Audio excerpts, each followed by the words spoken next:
just a second, and send. Hey everybody, it's me, Jacob. Sorry about that. I had to post about my favorite team. They're playing tonight, and they're gonna crush the competition. Crushed it. That's what my team's gonna do to your team.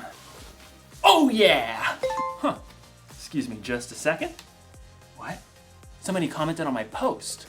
Your loser team is gonna eat dirt tonight. Oh, I'll show them. I've got the perfect comeback. Oh yeah? Well, your head is filled with dirt. Boom. And post. Jacob, what are you doing? I don't know, Jacob. Maybe we should do this. But Jacob, why ever not? Because this week we're talking about peace. Peace is proving you care more about each other than winning an argument. But I don't want to make peace. I want to get even. There's only one thing that'll help me calm down and make the right choice. A can of chips. Whew. Sometimes when you want to fight with someone, it's good to focus your mind on something else. So I'm going to focus on building a curvy chip bridge, which requires so much focus, I'll have no room to think about all the insults I could make online. In today's story, we're gonna see what a guy named Isaac did when he was insulted. I wonder if they made fun of his favorite sports team.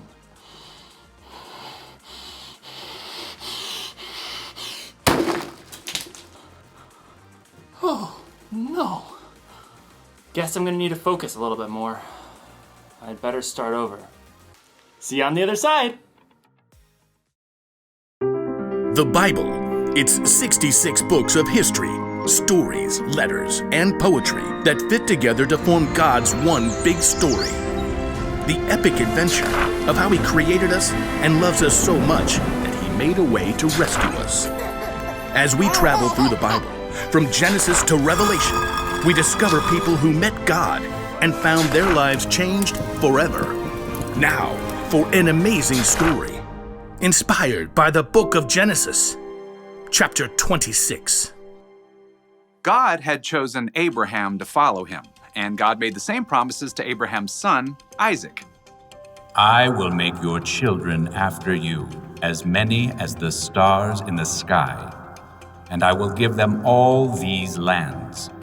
All nations on earth will be blessed because of your children. Thank you, God. The land of the Philistines where Isaac lived had experienced a period of famine, but God blessed Isaac's crops. Hey, boss, we done gathered 100 times more wheat than we planted. Excellent. 103.7 times as much to be precise. And your flocks and herds are multiplying like rabbits. Actually, they're increasing like sheep and goats, because that's what they are. Very well, carry on. Unfortunately, the Philistines who lived nearby grew jealous of Isaac's success. They shoveled dirt into his wells, cutting off his water source. Excuse me? The king of the Philistines called for Isaac and issued a command. You have become too powerful. Move away from us. It wasn't fair. Isaac had plenty of men who could stand against the Philistines and fight, but he chose to keep his cool. All right, we'll move down to the Valley of Gerar. Isaac and his family packed up everything he owned. I knew I should have been saving all those Camel X delivery boxes. They moved on and made camp in the Valley of Gerar, where Abraham had lived many years before. Oh, all right, men. Let's open up those old wells my father dug. Isaac's servants immediately got to work, digging for water. Whoo-wee! It's hotter than a snake in a hog's back out here. My calculations of soil composition. We should hit water in precisely 2.6 seconds. Well, ain't that the bee's knees? Abraham's old wells filled with cool, clear water once again. The happy herds and flocks could drink their fill. That is, until the nearby Philistine herdsmen showed up. So kind of you to open up these wells for us. Step aside, the water's ours. Isaac's servants gaped at the Philistines. You got some nerve. These wells belong to Isaac by ancestral tradition and dint of hard labor. Whatever. We're taking the well. Oh yeah? We're gonna have to fight me for it. I believe the appropriate course of action is to flee. As Isaac's servants and the Philistine herdsmen faced off, Isaac himself arrived. Easy does it, fellas. There's plenty of land in this valley for everyone. We'll move along. But we can take them. Let's go. So Isaac and his family and his servants and his flocks all moved camp down the valley, and once again his servants set out to dig new wells. This is an exercise in futility. Yeah, well, I've been working out. My futility is really strong. Look here. The new wells also produced clean, clear, cool water, but it wasn't long before Philistine herdsmen arrived on the scene. Yes! Another day, another well for us. Why, I'll flatten you back to the flood. Step aside. Eek, save me. Once again, Isaac showed up. Take it down a notch, please. There's still room for everyone. Oh, come on. We could knock them flat. Yes, we could, but we're not going to. Move on out, boys. For a third time, Isaac and his men moved camp, and once again his servants dug new wells. This time, I'm gonna tie those bullies in knots and dip them in garlic. Oh, look, water. Yay. Wait for it. Wait for it. This time, no one challenged Isaac or his servants. They were left to tend to their flocks and herds in peace.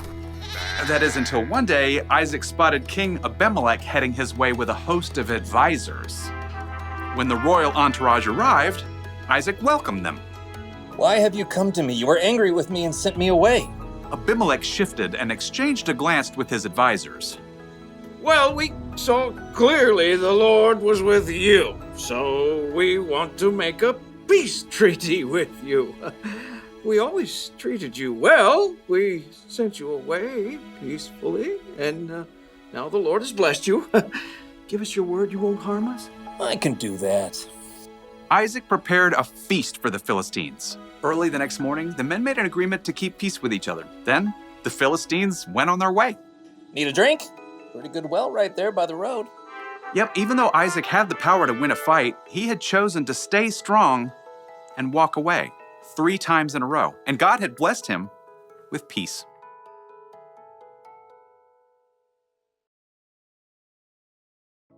The Philistines insulted Isaac when they sailed right in and took over his wells, causing him to move 3 different times. Truth is, Isaac had a right to be angry, and he knew he was strong enough to crush the Philistines. But Isaac also knew that he could make peace simply by digging another well. And in the end, the Philistines made a peace treaty with Isaac. Being strong doesn't mean you have to fight. And making peace doesn't make you weak. Think of Jesus. He was stronger than any of us, but he allowed himself to be arrested and put to death on a cross so he could make peace with all of us once and for all. You're not weak when you make peace. When you choose to hold your temper and stay calm instead of losing it, you show others how strong you really are. So here's the one thing to remember today. You can show you care about others by walking away from a fight. Don't get me wrong, there are definitely times to stand up for yourself and to stand up for other people. A grown-up you trust can help you know when. But sometimes, the best way to build a bridge to someone else is to walk away. Look at this. Ta-da! Isn't it a thing of beauty? See, building this helped me just calm down a bit. I don't even care about getting revenge. I just want to enjoy the game. Go team, go! Walk away, win! Yeah! Woo? No, that doesn't feel right. That's for off the field. See you next time.